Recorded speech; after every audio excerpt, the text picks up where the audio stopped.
tiên á, từ từ, từ dưới lên trên. Ok, đây này, dưới một cái có một cái chỗ thuyền cano đậu ở đây nè. Đây, cái thuyền cano này cái thuyền cano luôn.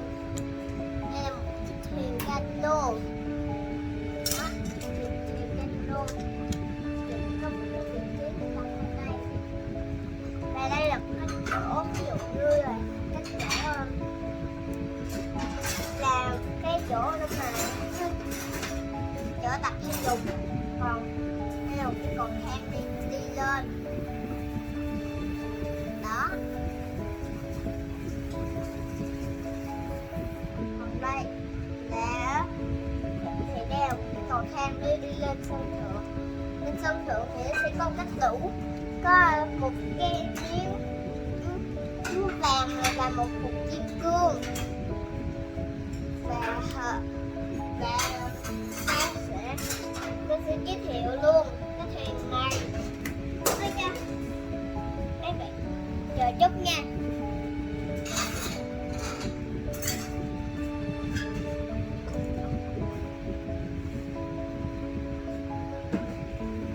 Đây, một cái chiếc thuyền kia nô tiếp hả? Nhưng mà thuyền này không phải là cano mà là một chiếc thuyền này thì cái thuyền này có hai cái áo phao nè, phao hai bên để mình có thể nổi lên được. Lên đây nè. Đó. Còn cái này thì sẽ là trong đây nè. Ok, review trong nội thất. Review trong nội thất. Coi thử nội thất thì sẽ có cái này nè.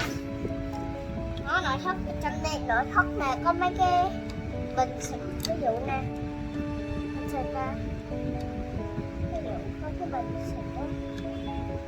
Còn biết là nó có kết hợp được không? Này có cái này nè, này có một cái đồng vàng nè, với lại là hai cái miếng cái chỗ này nè, cái gì nè, có cái cục màu đỏ với lại là cái xanh và một miếng tiền đó. Còn á ở ngoài thì có một cái không gian bàn ăn, cái này một cái không gian bàn ăn á, là cái chỗ ra mà đựng cái chiếc cano. Đây là một cái, đây chính là một cái camera, và trong đây nó có cái mã phòng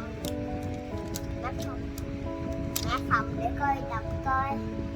Mã phòng là BN 60214. Đây nè, rồi chắc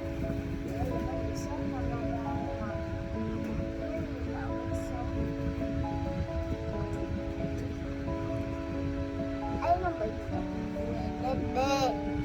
BN 6021. Ok, thì bye bye các bạn nha. Nếu mà các bạn có theo dõi kênh thì sẽ bấm vào nút subscribe. Ok, bye bye.